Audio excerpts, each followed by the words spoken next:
ইসলামের দৃষ্টিতে মহিলাদের যে কোনো পেশায় অংশগ্রহণ করা জায়েজ কিনা? মহিলাদেরকে আল্লাহ রাব্বুল আলামিন ভেতর নিয়ন্ত্রণের জন্য বলেছেন, ছেলেদেরকে বাহির নিয়ন্ত্রণের জন্য বলেছেন। আল্লাহ তাআলা ভাগ করে দিয়েছেন এবং শরীরটা এমনভাবে তৈরি করে দিয়েছেন তার জন্য বাসাটা উপযোগী। বাচ্চার দুধ আল্লাহ তাআলা তার শরীরে রেখেছেন এবং মাসিক অসুস্থতা আল্লাহ তাআলা তাকে দিয়েছেন। আবার কিছু সুবিধা এবং মানসিকতা তার মধ্যে আল্লাহ দিয়ে দিয়েছেন, ফিতরত সৃষ্টিগত স্বভাব দিয়েছেন, এগুলো বাসার জন্য উপযোগী। এখন আজকের দুনিয়া বলতেছে না না, ঘরতে বাইর করে ফেলা মহিলাদেরকে।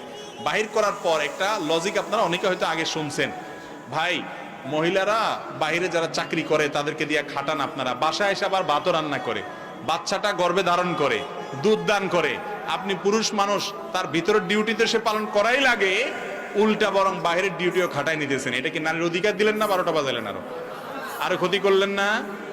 মনে রাখবেন, মহিলাদেরকে বাসা রাখবেন সম্মানের সাথে। হ্যাঁ, কোনো মহিলা যদি বাসা কাজ করতে চায়, কাজের ব্যাপারে নিষেধাজ্ঞা নেই, তিনি নিজের জায়গা থেকে কাজ করবেন। বাসা থেকে মানে এই না যে সে কোনো কাজ করবে না, বাসা থেকে কাজ করতে পারে। খাদিজা রাদিয়াল্লাহু তাআলা ব্যবসা করছেন রাসূল আকরাম সাল্লাল্লাহু আলাইহি ওয়াসাল্লামকে দিয়া, এটা করতে পারেন, অসুবিধা নেই।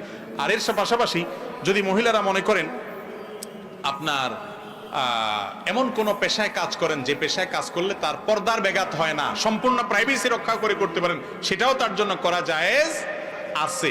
কিন্তু পুরুষরা বাধ্য করে মহিলাদেরকে বলবেন তুমিও চাকরি করো আমিও চাকরি করি, এটা কি নাই উচিত?